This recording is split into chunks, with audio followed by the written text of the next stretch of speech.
TCS की तरफ थोड़ा आगे बढ़ जाएं, पहले तो आप एलटीआई एंट्री के लेवल्स आप नोट कर लीजिएगा। 6468 के आसपास खरीदना है, यह आपके लिए सचिन जी की राय।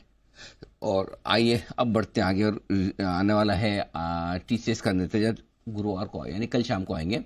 आइए टीसीएस के रिजल्ट कैसे रहेंगे जरा अनुमान जान लेते हैं। कुशल हमारे साथ है बताने के लिए तैयार। कुशल बताइए। बिल्कुल सर, तो टीसीएस के नंबर्स कल शाम को आते हुए दिखेंगे और इसी से ही आईटी शेयरों की जो दूसरी तिमाही के नंबर्स हैं उसकी शुरुआत हो जाएगी।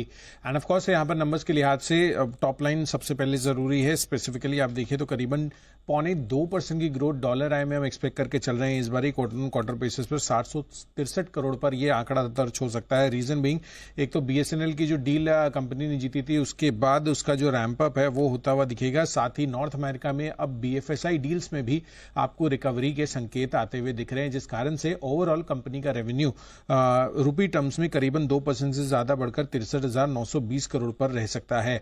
जहां तक का कामकाजी मुनाफे का सवाल है, एबिट लेवल पर कंपनी 2.3% की ग्रोथ दिखाकर क्यूओक्यू बेसिस पर 15,800 करोड़ पर अपना नंबर्स दर्ज कर सकती है और कंपनी की मार्जिन ऑलमोस्ट 24.7% पर बिना बदलाव के इस बार ही रह सकते हैं क्वार्टर ऑन क्वार्टर बेसिस पर। रीजन बीइंग, एक तो यहां पर बीएसएनएल की जो डील रैंपअप में जो कॉस्ट लग रहा है वो थोड़ा सा मार्जिन पर इंपैक्ट कर सकता है, लेकिन दूसरी तरफ वेज हाइक ना होने से इस तिमाही में ये ऑफसेट होता हुआ नजर आएगा, जिस कारण से यहां पर मार्जिन बिना बदलाव के रह सकते हैं। और अंत में मुनाफा करीबन 3.5% बढ़कर 12,475 करोड़ पर यह रहने का हमारा अनुमान है। बट ऑफकोर्स कंपनी की कमेंट्री क्या रहती है आगे चलकर, खासकर नॉर्थ अमेरिकन मार्केट्स को लेकर, बीएफएसआई वर्टिकल्स पर किस तरह की कमेंट्री है वहां पर आपको ध्यान देना है। आगे चलकर स्पेसिफिकली जो क्लाइंट्स हैं उनका किस तरह का आउटलुक है, खासकर जेन एआई प्रोजेक्ट्स पर, वो इन सभी चीजों बातों को आपको इनकी कमेंट्री में ध्यान देना है।